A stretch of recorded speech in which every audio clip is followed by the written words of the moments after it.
کبھی ہم بھی تم میں بھی چاہت تھی، کبھی ہم بھی تم میں بھی راہ تھی، کبھی ہم بھی تم بھی تھے آشنا، تمہیں یاد ہو کہ نہ یاد ہو۔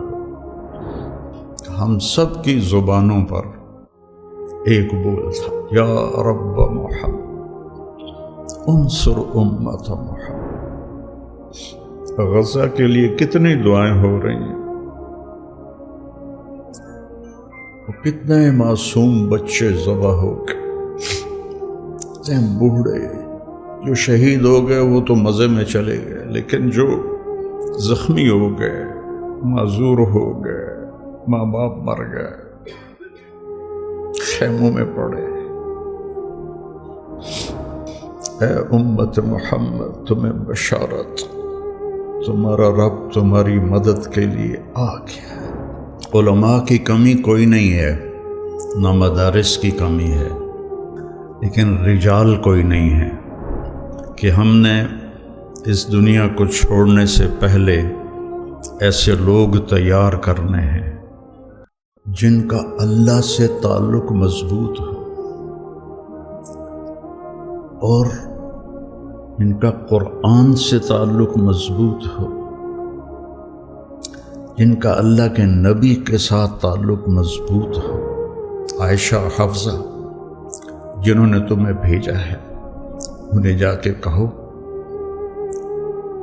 کہ 3 دوست تھے جو ایک منزل کی طرف چلے، پہلا چلا وہ پہنچ گیا، دوسرا چلا وہ بھی پہنچ گیا، اب تیسرا راستے میں ہے، ان کی راہ پر چلے گا تو ان تک پہنچے گا، اگر اس سے ادھر ادھر ہوا تو بھٹک جائے گا۔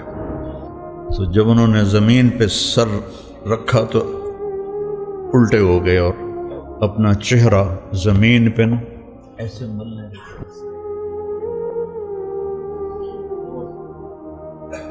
کہنے لگے ویل لک ولامک یا عمر ان لم یغفر لک ربک۔ میرا عاصم کہا کرتا تھا کہ بابا، اللہ کے اس نبی کے اس بول میں کتنی تسلی ہے،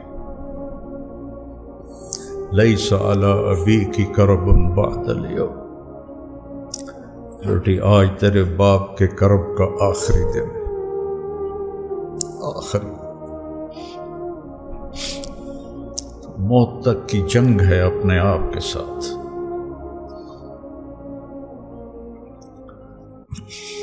اس میں راحتوں کو قربان کرنا پڑتا ہے، اپنی ذات کو یاد رکھنا پڑتا ہے۔ جب ہم اللہ کی بارگاہ میں پیش، اللہ ہم سے کہے شابہ سبحان، کیا بات۔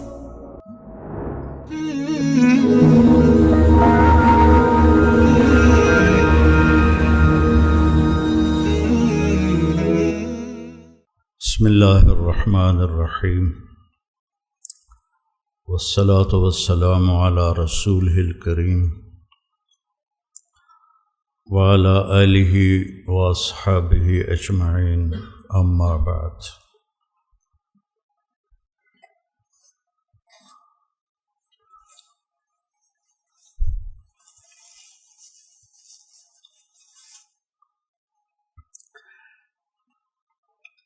رواجی طریقے، رسمی طریقے، ان پر چلنا آسان ہوتا ہے، چل جو رہے ہوتے، لیکن نئے راستے تلاش کرنا، منزل کو متعین کرنا، پھر اس پر اپنے آپ کو کھپانا، یہ مشکل کام ہے، آسان نہیں ہے۔ انبیاء سب سے زیادہ مشکل میں ڈالے گئے کہ ما سمعنا بہذا فی آبائنا الاولین، یہ تم کیا بات کر رہے ہو، ہم نے تو پہلے کبھی نہیں سنی، ہمارے باپ دادے نے بھی یہ کبھی نہیں کیا، تو یہ تم وجدنا علیہا آباءنا لہا عابدین، ہمارے باپ دادے جو کر رہے تھے ہم وہی کریں گے، تم یہ کیا لے کر آ گئے ہو؟ تو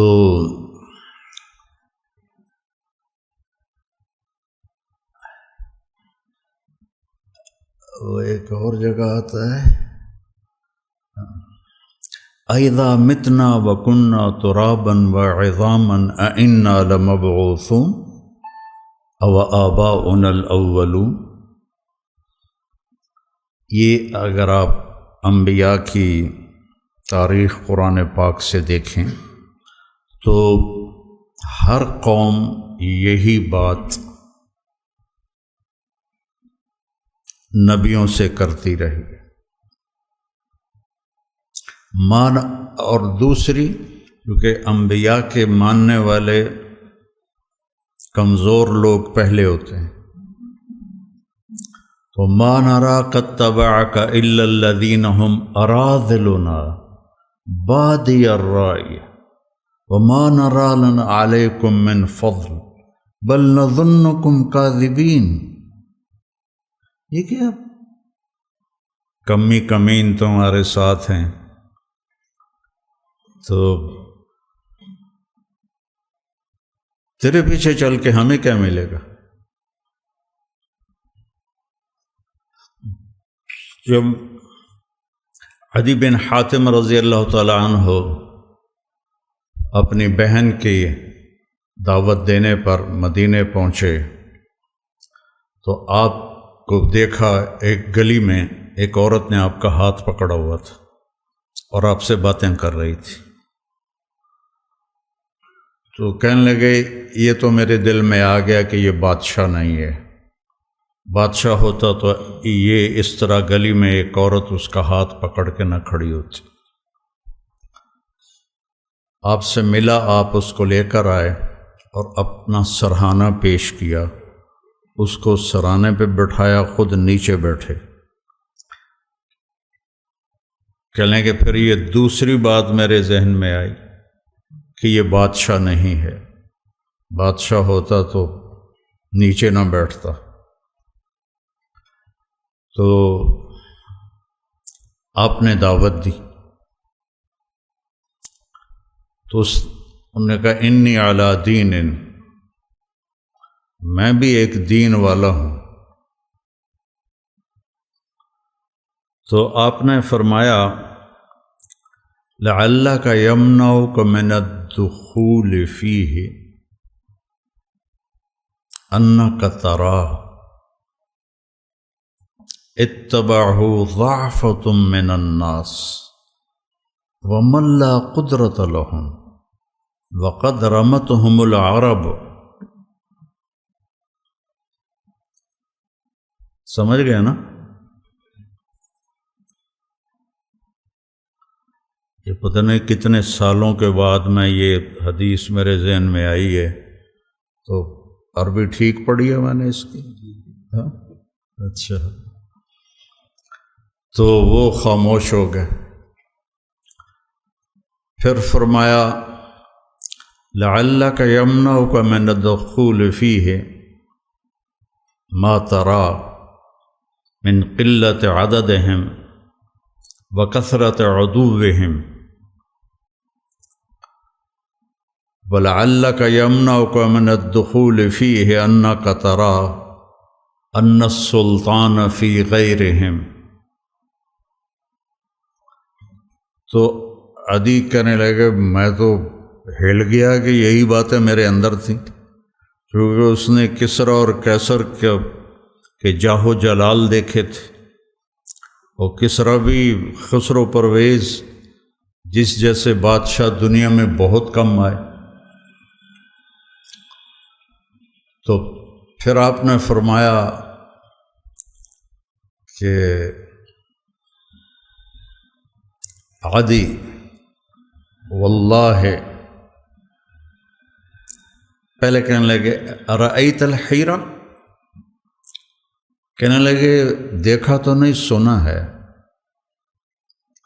فرمانے لگے تخرج الضعینۃ منہا فی حلیہا وحللہا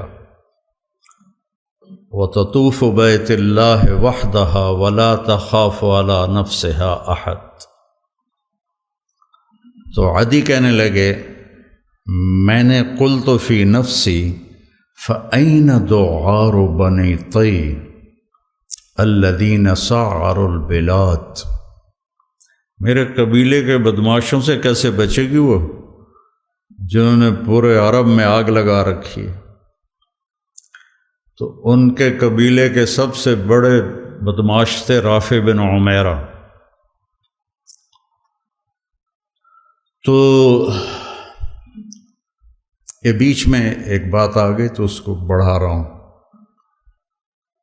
جب یرموک کے میدان میں خالد بن ولید رضی اللہ تعالیٰ عنہ نے فرمایا کہ باہان جو ان کا امیر تھا رومی فوج کا، اس نے کہا کہ 9 دن یہ جنگ چلتی رہی تھی، 9ویں دن فیصلہ ہوا تھا کہ آج ایسا کرو تم عرب نکلو، غساسنہ اور تغلب یہ 2 قبیلے عرب میں محروم رہے اسلام سے، بنو تغلب اور بنو غسان۔ تو تم ان کے مقابلے میں جاؤ، لوہا لوہے کو کاٹے۔ تو حضرت خالد ابن ولید کو پتہ چلا تو انہوں نے فرمایا بھئی مجھے 60 آدمی دے دو، میں ان کا مقابلہ، پہلے 30 کہا۔ تو ابو سفیان فرمانے لگے کہ اجد ام ہزل، تو کہنے لگے جبار فی الجاہلیہ و خوار فی الاسلام۔ تو وہ کہنے لگے یہ خواری اور جباری کی بات نہیں ہے، دانش مندی کی بات کر رہا ہوں کہ بہت فرق ہے، تم نے زیادہ ہی جذبہ جوش دکھانا ہے، تو 60 تو کرو۔ اب ابو سفیان کہہ رہا 60 تو کرو۔ تو ابو عبیدہ کہنے لگے کہ وہ امیر تھے، کہنے لگے یہ ابو سفیان ٹھیک کہہ رہا ہے، 60 ہونے چاہیے کم از کم، کن لوگوں کا انتخاب کرو گے؟ یہ تمہارے ذمہ ہے۔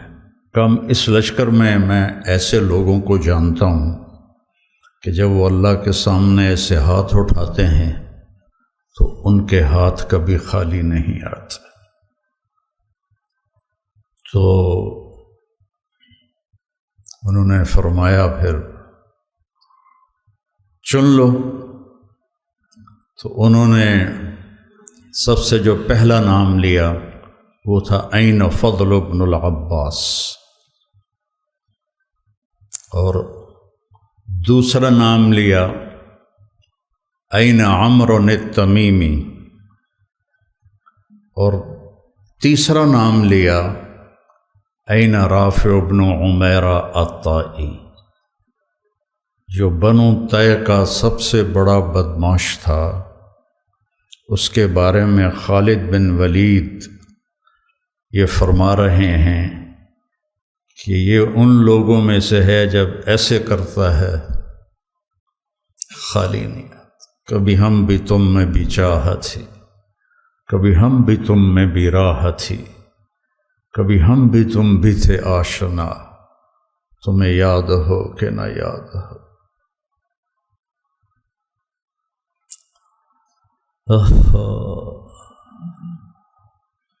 یا ابن آدم منی لک محب، یا ابن آدم